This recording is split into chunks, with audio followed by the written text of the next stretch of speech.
Hello there, you awakening wonders. Thank you for joining me today. Wherever you're watching this, we primarily do our work on Rumble because they've been so loyal to us and they supported free speech before it was fashionable. Who knows how the free speech debate will unfold now around a perfect subject to analyse the veracity and objectivity of independent media.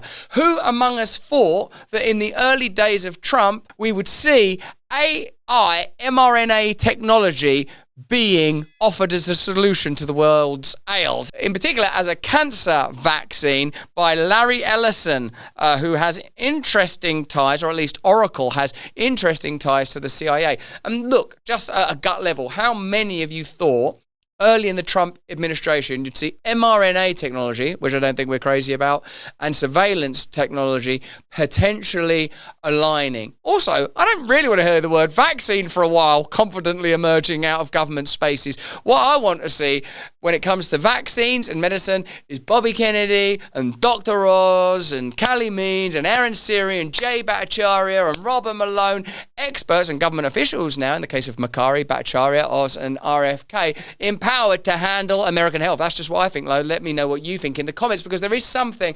Those people, I don't listen anymore to people that don't like Trump from a cultural perspective. I just don't listen. I can't be bothered with that argument anymore. But I am open to this argument, and let me know what you think about this, guys. I am open to the idea that anyone that gets into a position of significant global power might in one way or another be subject to the kind of controls that we feared would take full and supreme power were Kamala Harris elected, Lord forbid, at the last election. And how do we know that this would have been a fearful threat? Because in my country, the United Kingdom, Keir Starmer, who's a globalist of that nature, is currently in power, and we're seeing erosion of free speech. We're seeing extraordinary mismanagement of high-profile cases. Like someone said to me, actually, it was Lara Logan, who's brilliant. You should watch our show Oracles, by the way, with her and Neil Oliver. It's brilliant. She says, don't call them grooming gangs. They're rape gangs. They're not. And while she said that, I was like, yeah, grooming actually is not that bad if you're just doing it to, say, a pony or a dog, and you're doing it because it's a nice thing to do, not because later down the line you're going to say to that dog, do you remember I brushed your hair earlier? Well, I know it seemed at the time like a motiveless act. Well, actually, I'm afraid it's time to pay the piper when it comes to the old grooming. Grooming is, generally speaking, it should be okay if it's just grooming. If you're grooming someone with favours anticipated, that's not good. But in no iteration is it worse than rape, the world's worst thing conceivable. Anyway, in our Oracles season, Lara Logan, Neil Oliver and I talked somewhat about the dangers of new iterations of globalism and whether or not Trump would be a powerful enough prophylactic, a sheath, if you will, against globalism. Let me know how you feel about this. This is Oracle co-founder Larry Ellison pushing an AI mRNA vaccine cancer cure in front of Trump. Didn't you just want Bobby Kennedy to burst in the room? No, we're not doing this again. This is everything we've fought against. Now, come on. Thank you, Mr. President. Weird way for a video. It's like, I love you. Like when you put on the news in the old days when you still believed in that crap, and they'd be like, okay, well, coming up next now. It's like, what was going on just before that? One of the most exciting things we're working on, using the tools that Sam and Masa are providing. Did you have Guess Who when you were a kid? Larry Ellison looks like a Guess Who face. I think he was called Robert. Is a cancer vaccine. It's very interesting. Well, I'll tell you what's interesting about vaccines and cancer. I think it's a vaccine that's let me know in the comments. Say that on Facebook now. You can say that now. We're free. Early diet. It turns out, I'll be quick, all of our cancers, cancer tumors. I'll be quick. Is it under pressure to this? Cancer tumors. This is unheard. I'm just going to explain this quickly. Cancer now, we can just jab that with a pen. Now, what I will say is years and years ago on YouTube, I see some weird Polish doctor saying that bespoke vaccines could be developed to prevent and cure cancer. And there's no question that there is an industry around oncology that suppresses viable alternatives, whether they come out of the wellness space or the holistic space or pharmacological alternatives. So in a way, the idea of vaccines is possible. But what terrifies me, and let me know how you feel about this, is AI and mRNA commingling to create a kind of absolute surveillance where you're being surveilled from within yourself. Now, if you, and not by God, but by some sort of weird little nanorobots or by some sort of marker at the level of the molecule that they can control. And before you say that sounds like a ridiculous notion, remember Bobby Kennedy's book, The Real Anthony Fauci, for the first time revealed that bioweapons and vaccines were being developed in the same facilities in order to bypass bureaucratic controls and leverage. And elsewhere in that book, there was talk about how the weaponization of vaccines. So I'm not super psyched to see dear old Larry Ellison marching right out of a Guess Who board into the White House, unless we're all getting vaccinated with tiny little robots. Little fragments of those tumors float around in your blood. So you can do early cancer detection. If you can do using AI, you can do early cancer detection. I don't think it's good when people riff on cures for cancer. Do you? Like cure for cancer. Don't like he's like making up a spot. It's like it's not jazz. I like to cure cancer, old school style, like Dizzy Gillespie. I learned my oncology on the streets, man.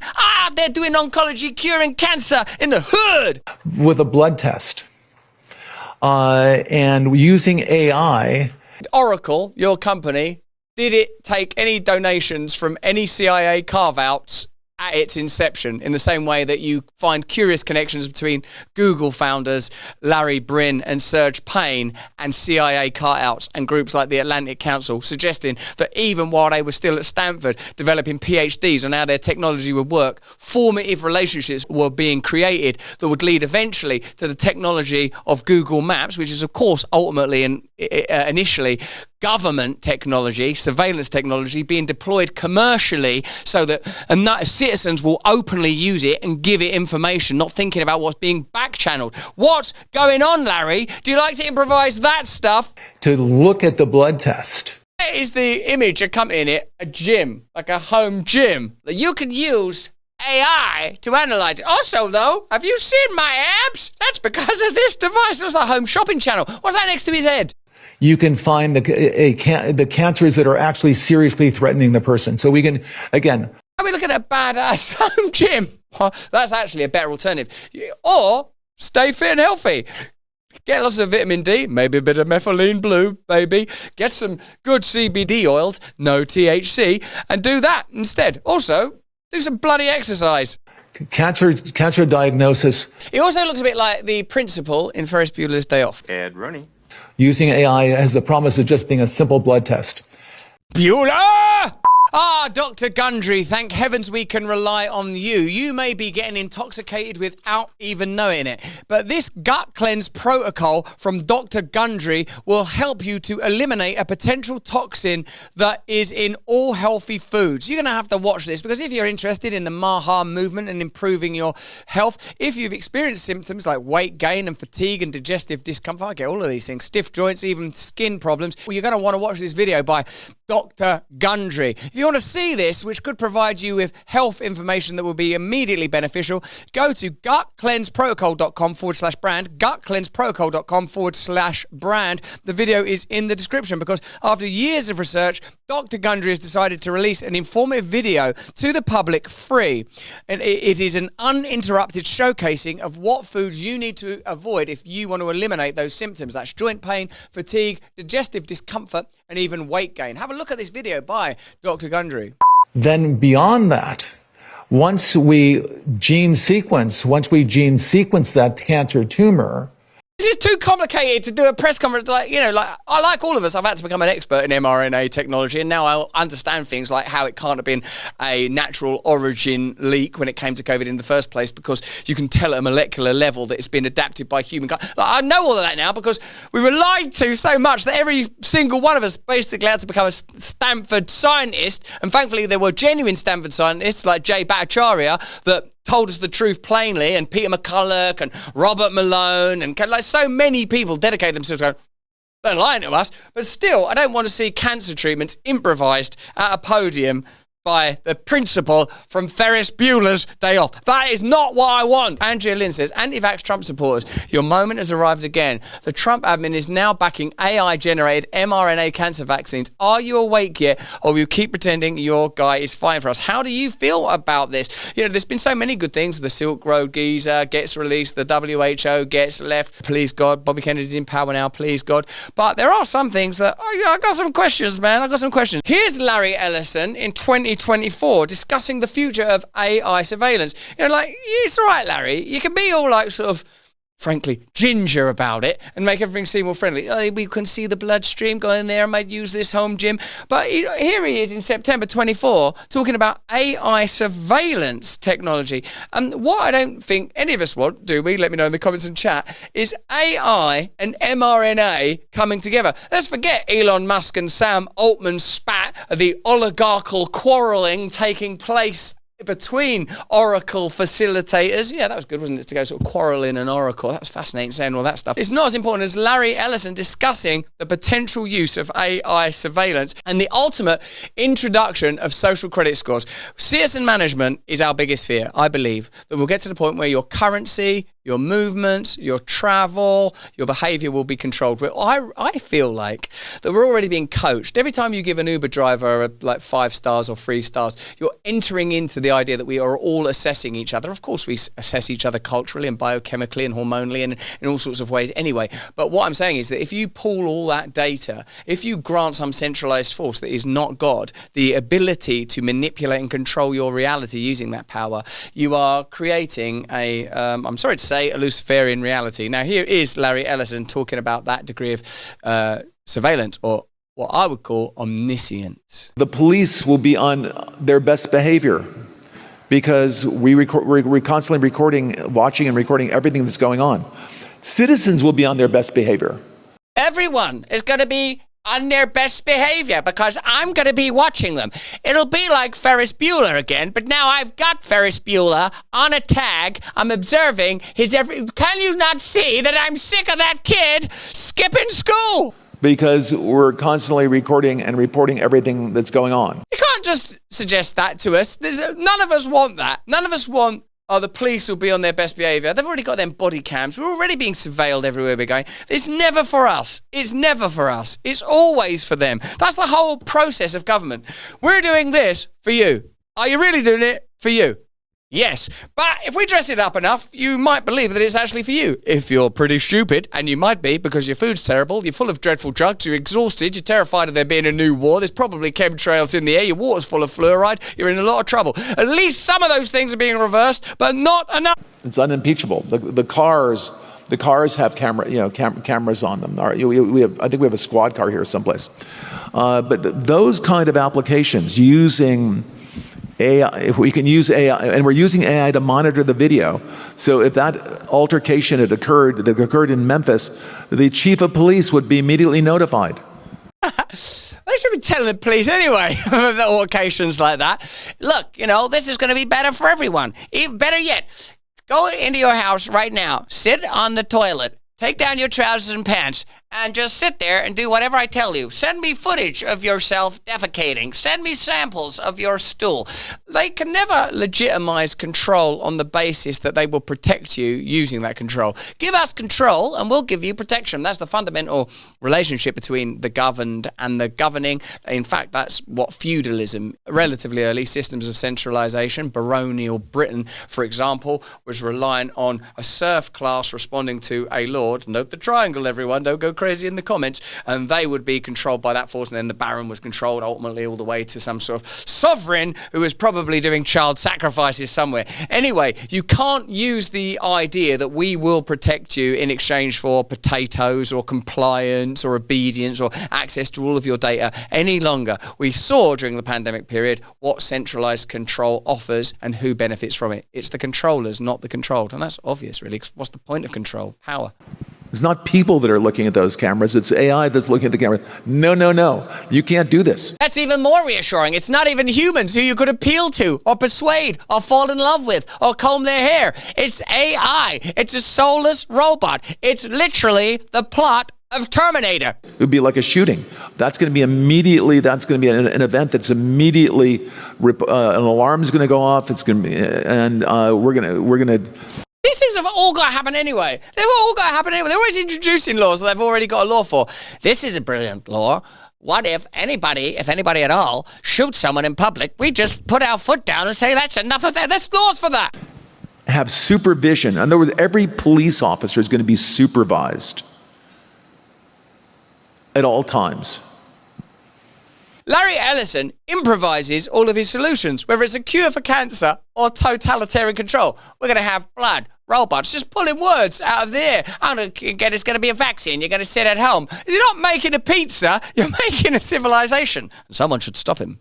And the supervision will, and if there's a problem, AI will report the problem and report it to the appropriate person, whether it's the sheriff or the chief or whomever we need to take control of the situation. We have, same thing. We have drones. If there's something going on in a shopping center, and I'll stop. Drones, blood, a shopping center, the Taliban. A drone goes out there, get there way faster than a police car. It's legitimizing further and further centralized control enforced through tech. There's no reason for, by the way, high-speed chases. You shouldn't have high-speed chases between cars. You don't have those anymore. You don't have OJ in a Bronco. You got a robot and a little boy covered in blood. You just have a drone follow the car. I mean, it's very, very simple. Brilliant. It's just a drone filming OJ. Put these gloves on. They don't fit. They're the wrong size. And the new generation of autonomous drones. Well, I'm reassured. Let's just make sure that Oracle, Larry Ellison's company, doesn't have any relationships with the CIA.